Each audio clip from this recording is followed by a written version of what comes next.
Haleluya. Naikkan pujian ini bersama saya.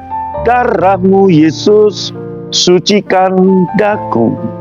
Darah-Mu Yesus, bebaskanku.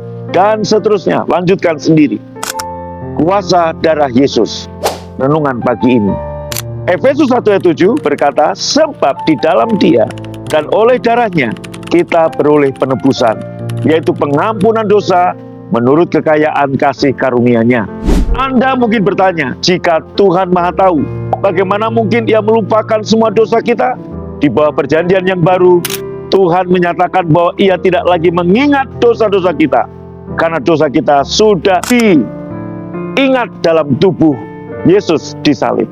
Ada satu hal yang tidak dapat dilakukan Tuhan, Ia tidak dapat berbohong. Jadi Ia memang bersungguh-sungguh ketika Ia mengatakan Ia tidak akan mengingat dosa kita lagi. Bagian kita dalam perjanjian yang baru dari kasih karunia Tuhan adalah percaya Tuhan tidak lagi mengingat dosa kita. Sebab Dia mengingat semua dosa kita sudah ditimpakan di kayu salib dalam tubuh Yesus putranya. Maka ada kuasa dalam darah Yesus untuk mengampuni segala dosa kita. Musuh paling takut pada kebenaran ini, sehingga dia menyerang pengajaran tentang pengampunan dosa ini dengan begitu sengit. Jika musuh dapat membuat kita mempercayai dusta bahwa kita tidak sepenuhnya diampuni dan membuat kita peka terhadap dosa, ia akan mampu membuat kita tetap kalah, terhukum, penuh ketakutan terhadap Tuhan, serta terperangkap dalam siklus kegagalan. Yesus adalah putra Allah dan darahnya tidak tercemar dosa apapun, sehingga curahan darahnya yang suci tanpa dosa mampu membersihkan kita dari segala ketidakbenaran. Darahnya tidak menutupi dosa hanya sementara saja, seperti darah lembu atau kambing domba dalam perjanjian yang lama. Darah Yesus menghapuskan dan sepenuhnya menghilangkan segala dosa kita selamanya. Darah Tuhan Yesus dicurahkan untuk pengampunan segala dosa kita selamanya. Kita harus menyadari ini bukanlah pengajaran dasar. Inilah Injil Yesus Kristus. Pada akhir zaman orang tidak akan menjadi anti Tuhan, tapi mereka akan menjadi anti Kristus. Gerakan anti Kristus di akhir zaman akan berusaha merendahkan keilahian Yesus, merendahkan salib dan kuasanya untuk mengampuni segala dosa kita. Inilah alasannya mengapa pada hari-hari terakhir kita membutuhkan lebih banyak pengajaran tentang Yesus. Sekali lagi saya ulangi Bapak Ibu, hari-hari ini akan banyak gerakan anti Kristus, merendahkan karya salib Kristus. Hanya karya salib Kristus yang menyelamatkan, saudaraku. Dan anti Kristus itu datang dari dalam. Oleh karena itu, hati-hatilah, waspada dengan gerakan ini. Ingat baik-baik, tidak ada nama lain yang olehnya orang bisa diselamatkan. Saudaraku, jadi jalan satu-satunya untuk mengalami keselamatan hanya dalam nama Tuhan Yesus Kristus. Katakan amin.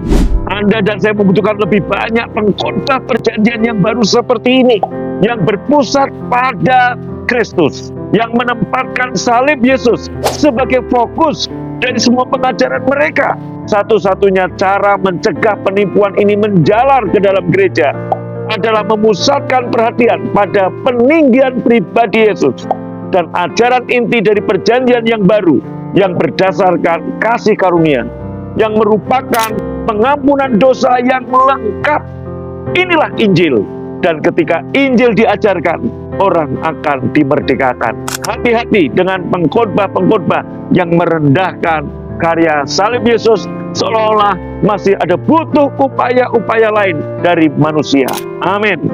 Seharusnya gereja tidak kompromi jika berhubungan dengan Injil Kristus.